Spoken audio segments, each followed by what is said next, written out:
Housewife মানেই শুধু ঘরের কাজ না, একটা পুরো সংসারকে ধৈর্য, ভালোবাসা আর বুদ্ধি দিয়ে আগলে রাখা। বিয়ের পর থেকে জীবনের শেষ দিন পর্যন্ত এই সংসার নামের দায়িত্বটা আমাদের সাথেই থাকে। আর সত্যি বলতে, সংসার চালানো কখনোই সহজ না। প্রতিদিন নতুন নতুন কাজ, নতুন চিন্তা, নতুন দায়িত্ব। কিন্তু আমি একটা জিনিস বিশ্বাস করি, সংসারকে সুন্দর রাখতে খুব বড় কিছু লাগে না, লাগে শুধু কিছু ছোট ছোট নিয়ম আর একটু ধৈর্য। যেমন ধরো, সকালে উঠে কাজগুলো প্ল্যান করে নেওয়া, অপ্রয়োজনীয় খরচ কমানো, ঘরটাকে ছোট হলেও পরিষ্কার এবং পরিচ্ছন্ন রাখা, সব কাজ একদিনে না ভেবে একটু একটু করে করা। আর সবচেয়ে বড় কথা, নিজের মনটাকে শান্ত রাখা। কারণ আমরা নিজেরাই যদি ভেঙে পড়ি, তাহলে সংসারটাকেও সুন্দরভাবে সামলানো কঠিন হয়ে যায়। আমি তো মনে করি, সুখী সংসার মানে বড় বাড়ি বা অনেক টাকা না। সুখী সংসার মানে হলো দিনের শেষে শান্তি থাকা, নিজের মানুষগুলোর মুখে হাসি থাকা আর নিজের পরিশ্রমটাকে মূল্যবান মনে করা। তাই আজও আমি প্রতিদিন চেষ্টা করি ধৈর্য ধরে, বুদ্ধি করে এই সংসারটাকে নিজের মতো করে গুছিয়ে রাখতে। কারণ সংসার কঠিন ঠিকই, কিন্তু সঠিকভাবে সামলাতে পারলে এই কঠিন জীবনটাকেও অনেক সহজ করে তোলা যায়। চলো, অনেক কথা, অনেক গল্প হবে, তার আগে নিজের পরিচয়টা দিয়ে দিই।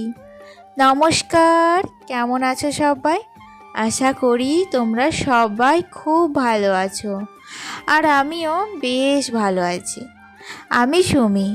আজকে আমার আরও একটি নতুন ব্লগে তোমাদের অনেক অনেক স্বাগত জানাই। প্রতিদিনের মতোই আজকেও কিন্তু খুব সকালে ঘুম থেকে উঠেছিলাম, আর তারপরে ছেলেকে স্কুলে পাঠিয়ে দিয়ে সংসারের সমস্ত কাজ, মানে বাসি কাজ, যেগুলো আমরা প্রত্যেক দিন করে থাকি। বাসি কাজ এমনই একটা কাজ, কি বলো তো, এটা কিন্তু টাইমের মধ্যে যদি সারতে না পারা যায়, তাহলে সংসারের সমস্ত কাজগুলোই কিন্তু পিছিয়ে পড়ে থাকে। তাই জন্য আগে বাসি কাজটা সেরে নেওয়ার পর বাসি কাপড়টাও কিন্তু ছেড়ে নিই, তারপর কিন্তু সংসারের নতুন করে কাজ আরম্ভ করি। আমি মনে করি আমার মতো প্রত্যেকটা গৃহিণী কিন্তু এই একই কাজ করে। আসলে সবাই তো চায় তার সংসারে একটু মা লক্ষ্মী, মা অন্নপূর্ণার আশীর্বাদ যেন সব সময় তার ওপরে থাকে, যাতে তার সংসারে কখনো কোনো অশান্তি, কখনো অভাব অনটন যেন না ছুঁতে পারে। আমিও কিন্তু চাই, জানো তো, আমার সংসারে সব সময় যেন মা লক্ষ্মী বাস করেন, কখনো যেন খাওয়া পড়ার অভাব আমার সংসার বুঝতে না পারে। তাই জন্য সংসারের কিছু কিছু নিয়ম আছে, যেগুলো আমাদের মেনে চলতে হয়। আসলে এটা তোমরা অন্ধবিশ্বাসী বলো কিংবা অন্য কিছু, আমি এটা কিন্তু একদমই ভক্তি দিয়ে নিজের মন থেকে বিশ্বাস করি বলেই সবটা করি। আসলে কি বলো তো, আমরা তো গ্রামে বাস করি, আর গ্রামে বাস করি বলেই যে আমরা সব সময় অন্ধবিশ্বাসী সেটা কিন্তু না। গ্রামে বাস করি মানে কিন্তু আমরা এমন কিছু নিয়মকানুন আছে সংসারের প্রতি, যেগুলো পালন করার চেষ্টা করি। আর কেন করি? যাতে আমার সন্তান ভালো থাকে, আমার স্বামী ভালো থাকে, আমার সংসারের সকল সদস্য যাতে ভালো থাকে, তাদের ভালোর দিকে চেয়ে আমি কিন্তু এই কাজগুলো করে থাকি। যাই হোক, তোমাদের সাথে অনেক কথা হবে, তার আগে ব্লগ বিষয় সংক্রান্ত কিছু কথায় আসা যাক। দেখো, সকাল থেকে উঠে সমস্ত কাজ কমপ্লিট করে নিয়েছিলাম, আর আজকে বাজার থেকে এনেছিল মেলা সবজি, তার মধ্যে ছিল একটু শাক। আর শাকটা তো দেখতেই পেলে, বাছা মাত্র সঙ্গে সঙ্গে রান্নাও কমপ্লিট।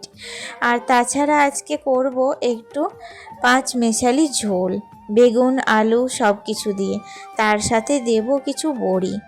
দেখবে সব রকম সবজির সাথে যদি একটু বড়ি ফেলে দেওয়া যায়, সেটা টক হোক কিংবা ঝোল, খেতে কিন্তু একটু আলাদা রকম স্বাদ চলে আসে। ওদিকে সবজিগুলো আমি কড়াইয়ে ভালো করে কষতে দিয়ে এদিকে একটু ডিম সিদ্ধ করেছিলাম, সেগুলোই এখন ছাড়িয়ে নেব। আসলে কয়েকদিন থেকেই মাছ কাকিমা আসছে না, তাই জন্য মাছও পাচ্ছি না। আর রান্নাতে দেখবে বাড়িতে বাচ্চা ছেলে আছে, তো আমার ছেলে মাছ ছাড়া একদম ভাত খায় না, তাই জন্য ওর জন্য আজকে ডিম রান্না করেছি। আর এদিকে আজকে আকাশে কিন্তু বেশ রোদ করেছে, তাই জন্য ভাবলাম কয়েকটা আম ভালো করে কেটে একটু নুন হলুদ মাখিয়ে ছাদে রোদে শুকোতে দেব, পরে এটাকে দিয়ে আম তেল বানাবো। তো ওদিকে হাতে টুকিটাকি কাজ করতে করতে এদিককার সবজিগুলোও দেখো ভালো করে কষা হয়ে গিয়েছিল। আর বড়িটা না আজকে প্রথমে কষতে ভুলে গিয়েছিলাম, তাই জন্য মাঝখানে কষে আমার রান্নাটা কমপ্লিট করে নিলাম।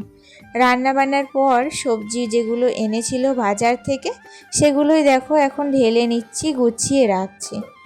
আসলে জিনিস কিন্তু বাজার থেকে নিয়ে এলেও হয় না, প্রত্যেকটা বাড়ির গৃহিণীদের সেগুলো সযত্নে গুছিয়ে রাখতে হয়, যাতে সেই জিনিসটা আরও বেশি দিন টেকসই হয়। কালকে দেখো আলুর ঝুড়িটা ভালো করে ধুয়ে দিয়েছিলাম, আর আজকে সেই পরিষ্কার ঝুড়িতে আলুগুলো ভালো করে গুছিয়ে রাখলাম।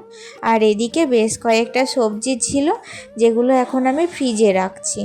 এই গরমের সময় ফ্রিজে সবজি থাকলে বেশ কয়েকটা দিন চলে যায়, আর আমাকে সবজির জন্য চিন্তা ভাবনা করতে হয় না যে আজকে কোনো সবজি নেই, আজকে কি রান্না করব। এখন এই আধুনিক যুগে এমন অনেক কিছু বেরিয়েছে যাতে আমাদের রান্না বান্না করতে, সংসারের কাজ সামলাতে অনেকটা সহজ করে দিয়েছে। তাতেও কিন্তু আমরা একটু বুদ্ধি করে যাতে আমাদের সংসারটা চলে সেই চেষ্টাই করি। যাই হোক, দেখো এখন চলে এসেছি একবারে বিকেলবেলায়, সমস্ত জামা কাপড়গুলো শুকিয়ে গেছে, সেগুলোই এখন তুলব। আকাশে কিন্তু কোথাও কোথাও মেঘ ভেসে বেড়াচ্ছে। কালকে জানো তো কি হয়েছিল? আমার দোপাটির চারাগুলো তোমরা প্রথমেই দেখতে পেলে ভিডিওর শুরুতে, আমি আজকে গাছে জল দিচ্ছিলাম। তো ওগুলো কালকে বিকেলবেলায় আমি লাগিয়ে দিয়েছিলাম, তারপর আর জল দিইনি, ভাবছিলাম বৃষ্টি হবে। এত মেঘ ডাকলো, এত ঝড় হলো, কিন্তু কোথাও এক ফোঁটা বৃষ্টি পড়লো না। তাই জন্য তাড়াহুড়ো করে সকালবেলায় ঘুম থেকে উঠেই আগে গাছগুলোতে জল দিয়েছিলাম, যদি গাছগুলো মরে যায় এই ভেবে। যাই হোক, দেখো এখন সমস্ত জামা কাপড়গুলো তো শুকিয়ে গেছে, এগুলোই তুলে নেব। আর বেশ কিছু ছাদে এখনও গাছগুলোই জল দিতে বাকি আছে, সেগুলোই এখন জল দিয়ে নেব। এই কয়েকটা দিন কোনো গাছেই কিন্তু তেমন একটা জল দিইনি, কারণ হয়তো সকালে কিংবা বিকেলে কোনো এক সময় দিনের বৃষ্টি হচ্ছিল আর মেঘলা মেঘলাও করছিল, তাই জন্য সমস্ত গাছের মাটিগুলো কখনো কখনো ভেজা থাকছিল, তাই জন্য কিন্তু গাছে জল দিইনি।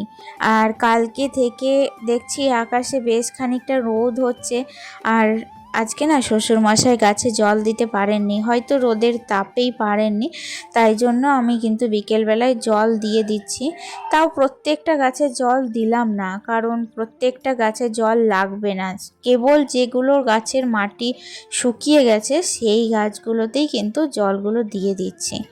আর মেঘও মনে হচ্ছে লাগবে, কিন্তু জানি না এখনও পারফেক্ট লাগবে কি না। গরম তো বেশ ধরে আছে, একটা ভ্যাপসা গরম, তাই জন্য দেখো আমি প্রায় গাছগুলোই জল দিয়ে দিলাম, আর বাকি গাছগুলো এমনিই ফাঁকা রেখে দিলাম আর কি। যদি দেখি কালকে একদমই বৃষ্টি হচ্ছে না, তখন কালকে এগুলোতে জল দিয়ে দেব। দেখছো আমার রজনীগন্ধার কি সুন্দর দুটো স্টিক নিয়েছে, দেখতেই ভীষণ ভালো লাগছে। আর এদিকে এখন আমি জামা কাপড়গুলো সমস্তটা ভাঁজ করে নেব। আসলে এই ছাদের মধ্যে আমি জামা কাপড়টা ভাঁজ করতে আমার ভীষণ ভালো লাগে। ছাদের একটুখানি প্রাকৃতিক দৃশ্য দেখতে দেখতে জামা কাপড়ের কাজ করা ভীষণ আনন্দের, জানো তো। তাই জন্য আমি বেশিরভাগটা সময় এখানেই জামা কাপড়গুলো ভাঁজ করে নিই, তারপরেই কিন্তু নিচে যাই। আর দেখতে দেখতে সময়টা যে কিভাবে কেটে গেল নিজেও বুঝতে পারি না। আমরা প্রত্যেক গৃহিণীরা ভাবি যে তাড়াতাড়ি চটজলদি কাজ কমপ্লিট করে নেব, তারপরেই হাত পা গুটিয়ে বসে থাকব। কিন্তু প্রত্যেকে ভাবলেও কেউ কাজে করতে পারি না, কারণ আমাদের তো সকাল থেকে রাত অবধি একটার পর একটা কাজ লেগেই থাকে। কিভাবে আমরা হাত গুটিয়ে বসে থাকব? আর সেই কারণে দেখো, দেখতে দেখতে সময়টা ঠিক সন্ধে হয়ে এলো। আর মনে হয় যে ঘড়ির কাঁটার আগে যদি আমরা দৌড়তে পারতাম তাহলে হয়তো ভীষণ ভালো হতো। কিন্তু আমরা যতই চেষ্টা করি না কেন, সেই একই সময় সব সময় কিন্তু আমাদের সংসারের কাজ লেগেই আছে। আর এদিকে দেখো, আমি এখন জামা কাপড়গুলো ভাঁজ করেছিলাম না, সেগুলোই নিয়ে এসে আলনার মধ্যে গুছিয়ে রাখছি। এরপর সকালটা যেমন আমার ব্যস্ততায় কাটে, রাতটাও কিন্তু আমার ঠিক ব্যস্ততায় কাটবে। চলো বন্ধুরা, তাহলে আজকে আসি, দেখা হচ্ছে নেক্সট ব্লগে। টাটা।